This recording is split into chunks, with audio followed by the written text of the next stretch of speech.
So let's go over the guitar and bass parts for the chorus for Don't Stop Believing, for how we're going to do it at the show band. This is going to involve a lot of open string power chords. And you can hear why. They got a lot of punch to it, a lot of aggressive oomph to it. And you want to make sure that comes out very clear and good at the when you play them.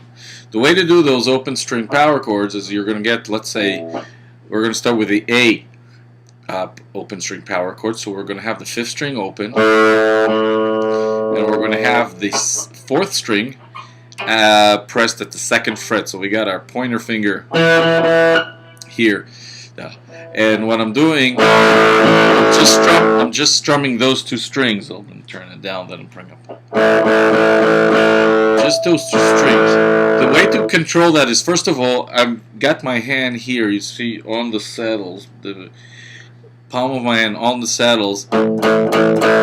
So I'm giving them a little bit of a mute. I'm kind of very lightly touching. It's a way to keep your hand anchored, to make sure that you're only strumming the 2 strings that you need to strum. Another thing that I'm doing here is my hand, you can see it's kind of bent. It's not laying flat on all the string like it was on some other chords that you may have encountered in the past. It's rounded up. So now 3rd string is muted. All those 3 strings are muted. The 3rd, 2nd, and 1st string are muted. So if I do accidentally hit all of them, those notes die out so quickly that they don't make a difference. So we got 2 measures of that, of A chord. And then we're going to go to an E power chord, which is the same thing, only we're going to move our pointer finger 1 string up to the 5th string, 2nd fret, and this time we're going to strum the 6th string open and the 5th string at the 2nd fret. So all together, A,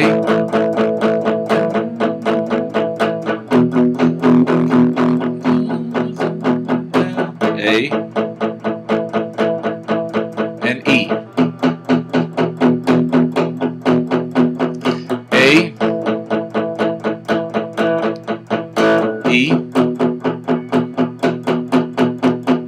A,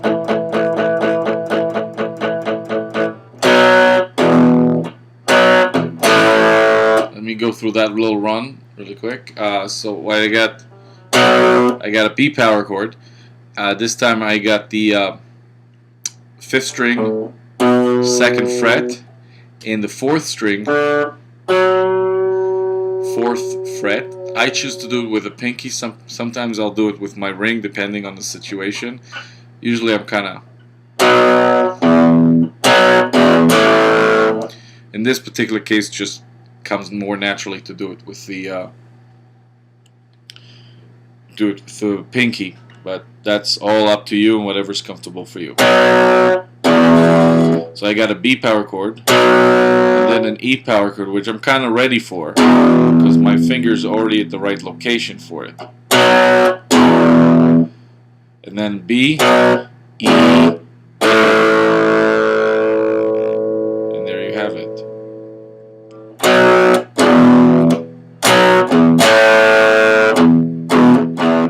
And we're going back to the verse from there. Here is the bass part for the chorus.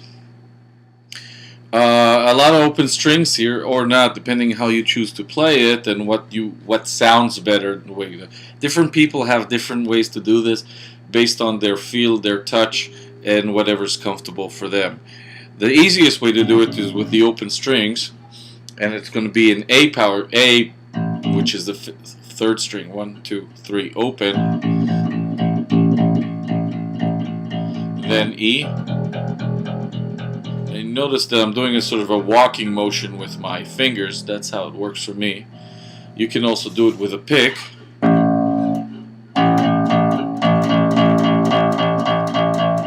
And E, A,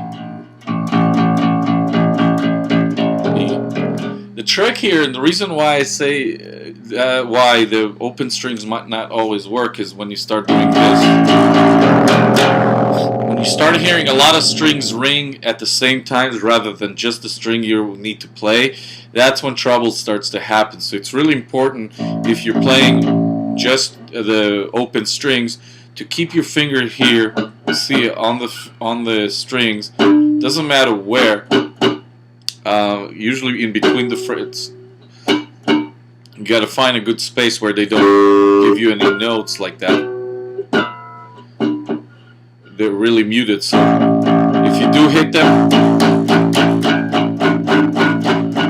you're not gonna get any unnecessary noise.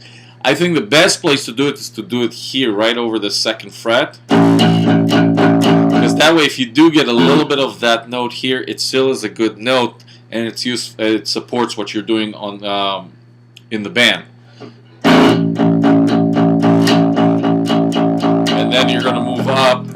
Same thing. I'm doing this fourth string open, but I'm keeping my hand here on the second fret. I'm just touching the string. I'm not pressing it, and that way to make sure that all these strings, if they do accidentally make any noise, it gets killed so quickly that nobody notices the effect. A, E, A, E, A, which is the third string, B. Here it is, that riff again. I've got the third string, second fret. This time I'm actually pressing the string all the way down. E, which is the fourth string open. So I got B, which I went over. Again, B, E, fourth string open, and then A. Again, the key thing is to make sure that whenever you're playing a new note, you cut out the old one, because otherwise it's going to sound like this. And you can hear all the notes ringing on top of each other at the same time, and that distorts what the general sound is. So what I'm doing is this. When I reach for the neck, I play the note, the B note, and when I reach to play the E, I lift up the finger just enough to make the string stop.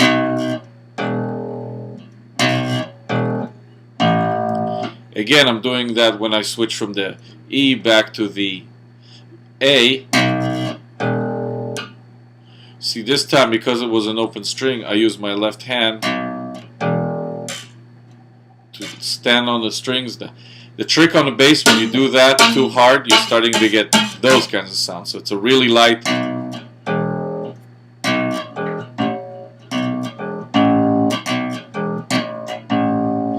I'm using whatever finger I can to do that. That's why I find the fingers a lot more effective, because I can use the extra fingers, or whichever open finger, to help me mute the strings. Another way to deal with that is to play the riff here. This is all happening on the fourth string. I got the B at the 7th fret,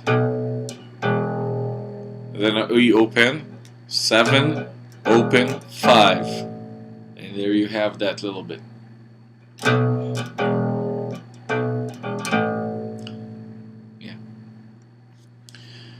Cool little extra lick to add here, if once you master the part, is this. A,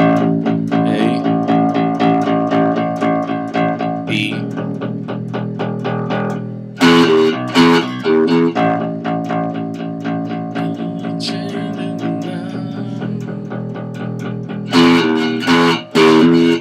this little lick. If you can fit that in the middle, great, but it's not necessary. Make sure that you add this only after you mastered everything else, and that you're comfortable in adding it without losing your spot. So all I'm gonna, and let me show you what I do. A, E. Notice again how I when I reach for the E, my fingers reach to touch the third strings to stop it from ringing.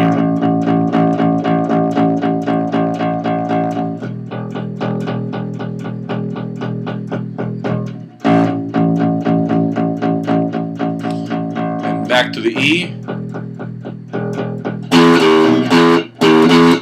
What I'm doing here is second string, second fret, second string, first fret, and then I'm reach for the B note on the third string, second.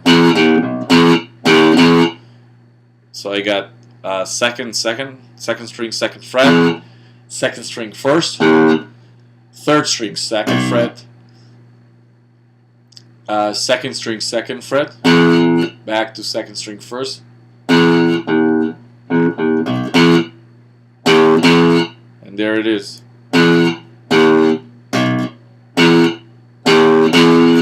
Which leads me back to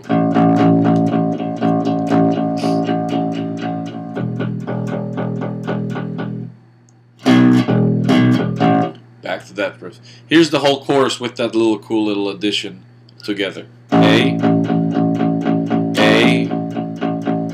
E, E, A, E, riff. A, E, E, A, B, E, B, E, A.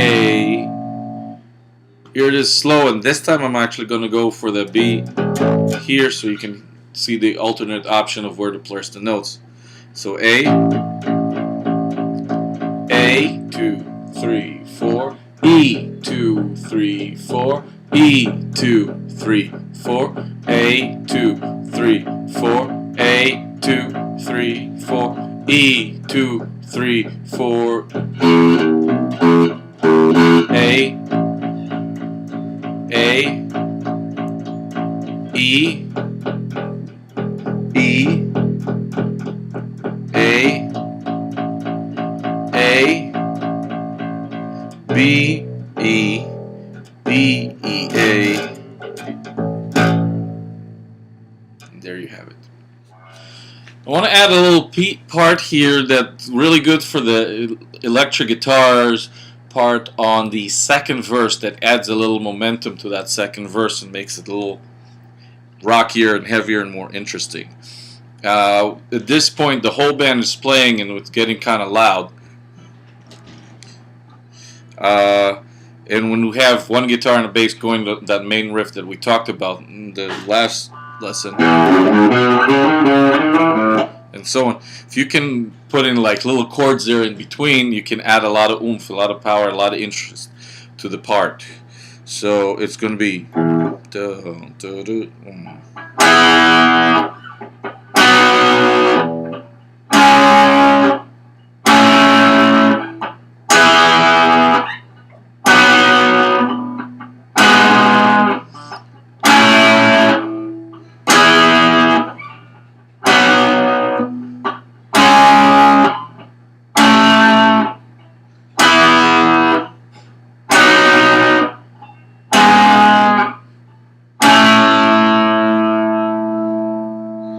here's all that part played slowly. So I start with my ring finger on the 9th fret, and I'm plucking actually only strings 4, 3, and 2. These strings.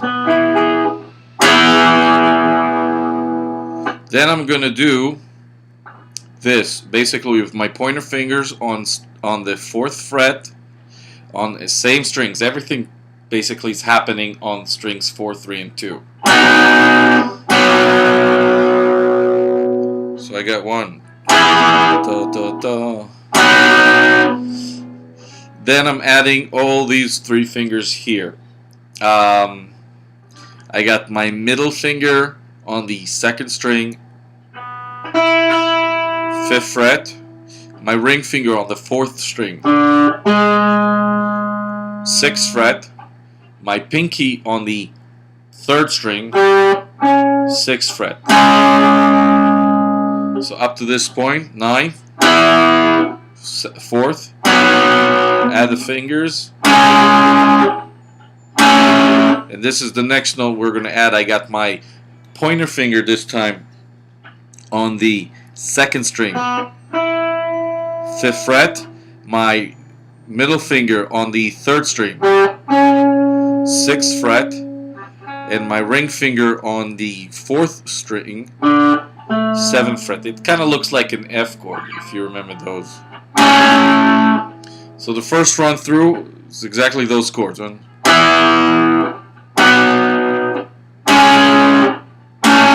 for the names, it's E, a B, C sharp minor, and A. The key is the timing of where you play them. You're going to play them on the 2nd beat every time. 1, 2, 3, 4, 1, 2, 3, 4, 1, 2, 3, 4, 1, 2, 3, 4. When we play the second half of the verse, it's the same chords with one little difference, that instead of C sharp minor, we're going to do a G sharp minor. And I'll show you how to get to that. So we start to sing E, B, and then the G sharp minor, which all we got to do is just add the ring finger on the 4th string, 6th fret. Instead of adding all 3 fingers, I'm just going to add the ring finger. And then move to an F, an A. So the whole chorus looks like this. 1, 2, E, B,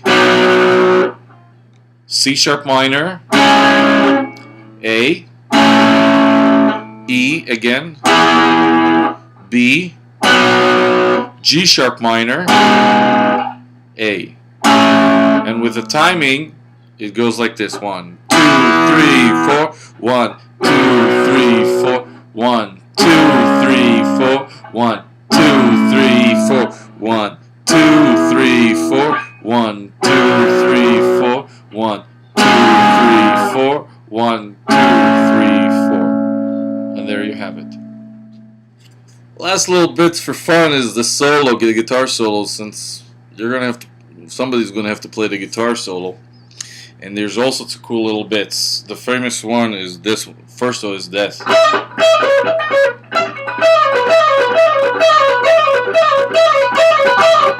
As you can see, my fingers move really quickly. And so I'll show you a slightly different way to do this that could be easier. And it looks like this.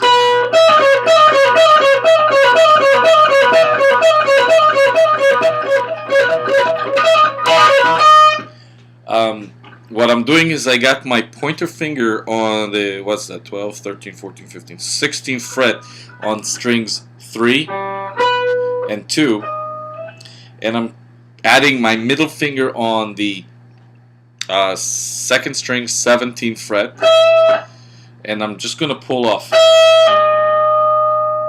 on the string. If you really want to get crazy, you want to pick every one of them. You know, if that gets too hard, you can just do a pull-off, which is basically plucking the 2nd string with the middle finger that was just holding it. Then I'm going to do the same routine on the 3rd string, only difference is I'm going to use the 18th fret with my ring finger and pull off to the same.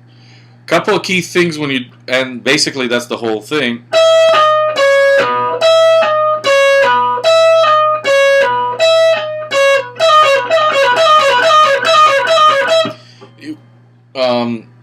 As you can see, it takes time.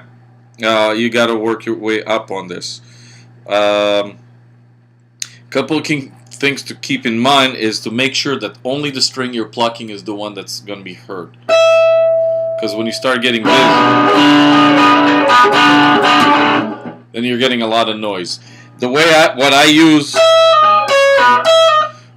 first of all, what I do is I put my middle finger here on. I kind of lean on the 1st string. So if I do hit it, it's gone.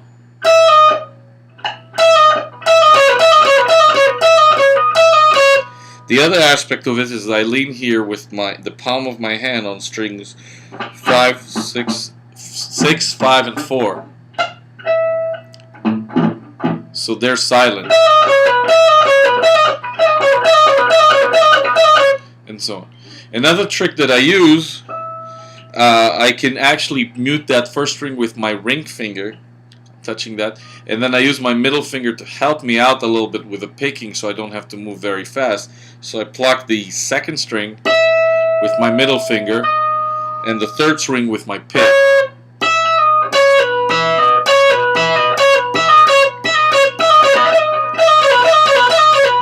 If that works for you, great, you can use it, you don't have to.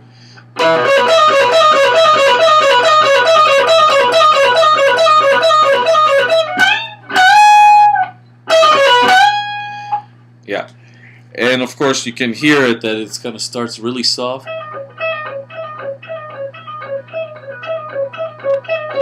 Gets louder and faster. And you finish it off with the 19th fret on the second string, right? 15, 17, 19. And you bend that up.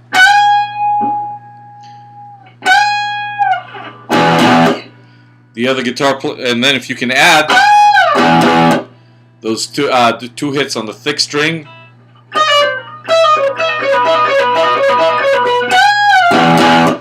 works really good.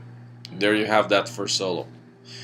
Last but not least is the guitar solo, and I'm putting it on here so you can get a head start on working on it, because this will require work and it'll take time.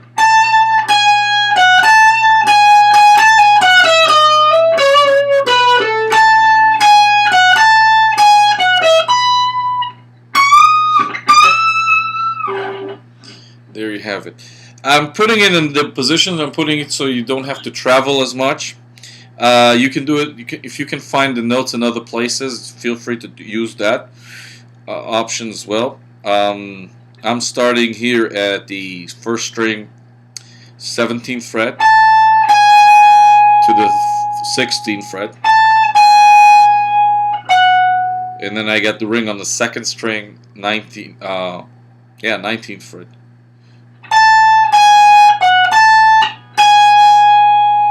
And then a variation that I got, what is that, 17, 16, second string 19, second string 17, second string 16, back to 17, and finish it on the third string 18th fret.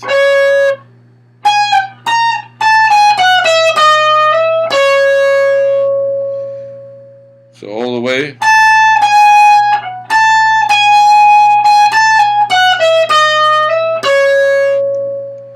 Yeah, and then we're going to kind of do that again, but we're going to finish it differently.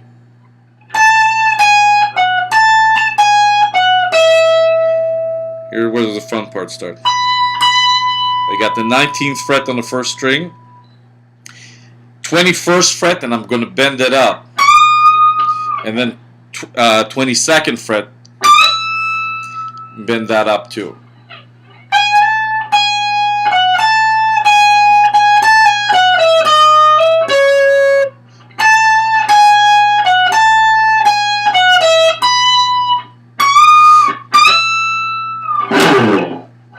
And there you have the whole solo.